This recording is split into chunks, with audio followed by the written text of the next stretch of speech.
just take a walk outside your place. One of the first things you'll spot is the "Help Wanted" signs in front of many businesses. These signs are really everywhere, but people are lining up at food banks. So, what's going on? Most of us are literally broke in a country with over 7 million job openings. And that's unbelievable, since you're not unemployed because there's no work. You're unemployed because the work is just not doable. Welcome to the American labor market in the bright year of 2025. Here, the phrase "help wanted" is less an opportunity for labor and more a red flag for wage exploitation. Fresh, right? We've all heard the headlines going, "No one wants to work anymore," citing an alleged labor shortage. And then there are our beloved boomers, insisting that millennials and Gen Z are just lazy, and that we need to bring back the American work ethic. But not only is the truth darker, it's also dumber, because people are working. Most are even juggling 2 or 3 jobs just to get by, cohabiting questionable living spaces with jumbo-sized New York rats and co., all thanks to the 24% rent increase. The fact that every other place is hiring means that America isn't short on jobs, right? Wrong. There's no labor shortage, there's a trash job surplus. And America's been feasting on this buffet for a while now. Imagine going to a restaurant that boasts a 15-page menu. It has everything from filet mignon to $5 steak. But when you order, though, you're handed a day-old microwaved hot dog, still cold in the middle, with a smile. Technically, there's food. So dig in? You won't. Because not only is it not what you ordered and isn't on the menu either, but it's way below the quality you were promised. Now apply this to the job market. We have to talk about the elephant in the room. There are more jobs than job seekers. Employers are eager to hire people. And yet, these potential employees would rather do nothing than take these jobs. But this isn't laziness. It's logic. Suppose that you've been offered a job that pays $14 an hour. You live in a city where the rent is $2,000 a month for a 1-bedroom shoebox. That's not a wage, that's a dare. 83% of Americans say $7.25 per hour minimum wage isn't enough. And we, along with the Harris poll, found that most Americans do support raising the minimum wage.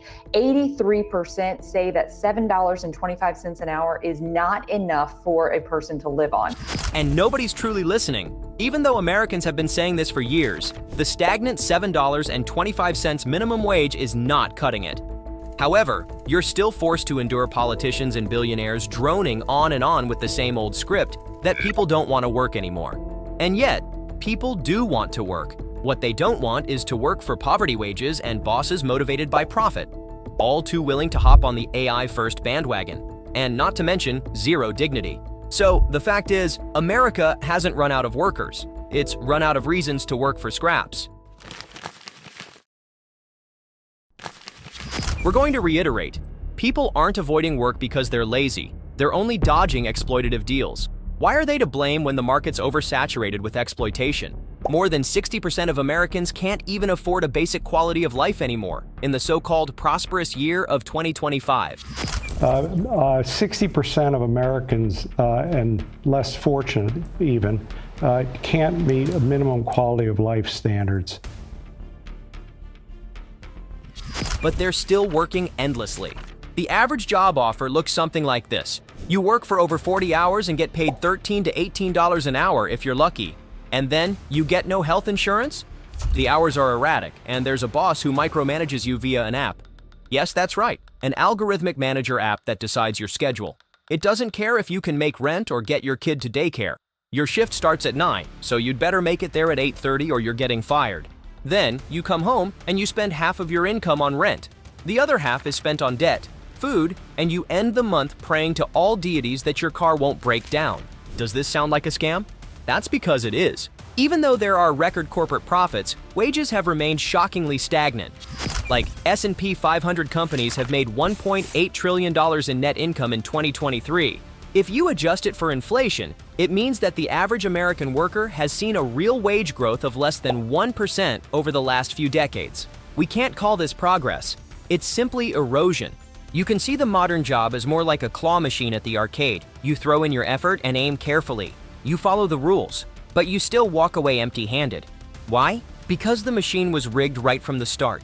These companies are even buying back their own stock, giving their CEOs golden parachutes. Meanwhile, their workers are offered wages that haven't moved in any meaningful way since the Obama administration. And of course, you shouldn't forget the rise of just-in-time labor. All these big retailers and fast food chains are using scheduling software that changes shift hours before they start. Basically, you might get 25 hours this week, 10 the next week, and maybe 0 after that.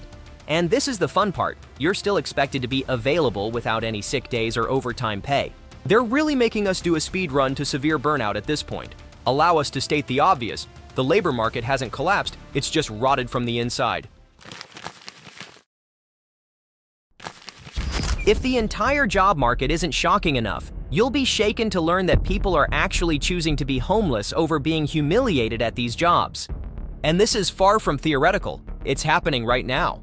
Not long ago, in 2024, a major survey by Pew Research uncovered that 8 in 10 workers are dissatisfied with their job because it wasn't covering even basic needs. Then, about 60% said that their work wasn't respected. In 2022, a Starbucks barista in New York ended up quitting her job because her manager suggested that she should reschedule euthanasia of her sick dog just to clock in on a work schedule they preferred. And then, also in 2022, an Amazon warehouse employee was hospitalized due to COVID-19. But the company refused to provide enough time off and even removed her from the work schedule. She had to later rely on loans to survive. Now, the median rent in the US has crossed over $1,700 a month early this year, while the federal minimum wage remains stuck on a little more than $7 an hour, unchanged since 2009. So yes, it makes perfect sense that people are walking away. A growing number of Americans like us would much rather endure the horror of no shelter than stay in soul-crushing, low-wage jobs. All those help-wanted signs in malls aren't signs of opportunities, they're more like warning labels. It would surely be great if the media stopped calling this situation a worker shortage. It should be referred to as what it is, a bad job surplus. The phrase labor shortage implies that the problem lies with the people, but that's far from the case. The problem lies in the product, the jobs themselves. In simple words, trash jobs are like junk food. They're easy to mass produce and are full of empty calories that fill you up for the time being. But they leave you sick, drained, tired, and extremely dissatisfied. In fact, they even harm you in the long run. Sure, they're filling the economy, but they're far away from ever nourishing society. You know now that the US has too many jobs that pay too little, too many companies offer no stability, and too many industries where burnout is championed as being an achievement, or even the default. The result is, as you see it, a workforce that's had enough and it's checking out, not in protest, but in self-preservation. The truth is, we're at the part of the horror movie where you realize that the monster isn't outside, it's inside the house. The real problem is not that people won't work, it's that the jobs being offered are downright insulting and, well, pointless. 40-hour jobs with 20-hour schedules, so-called full-time roles that somehow come with no benefits at all. And then, the flexible hours that change so often you can't even plan a dentist appointment, let alone a life. Are you ready for the best part? The trash job economy isn't accidental, it's deliberate. Low wages mean higher margins and part-time gigs mean no benefits. What's more, a desperate labor pool means more control for the employer. You know now that the American job market isn't broken. It's working exactly as intended, just not for you. It's a facade, hiding a wasteland of dead-end gigs and wages that never pay your rent. And people are no longer being deceived by this. They see the jobs for what they are. If the job doesn't bring you stability or growth, it's not a job, it's a trap. And today's workers have no intention of getting caught in it. So, what's your stance on this? Is there any hope for the American job market? Tell us all about it, and stay on the lookout for our other eye-opening content on America's harsh realities.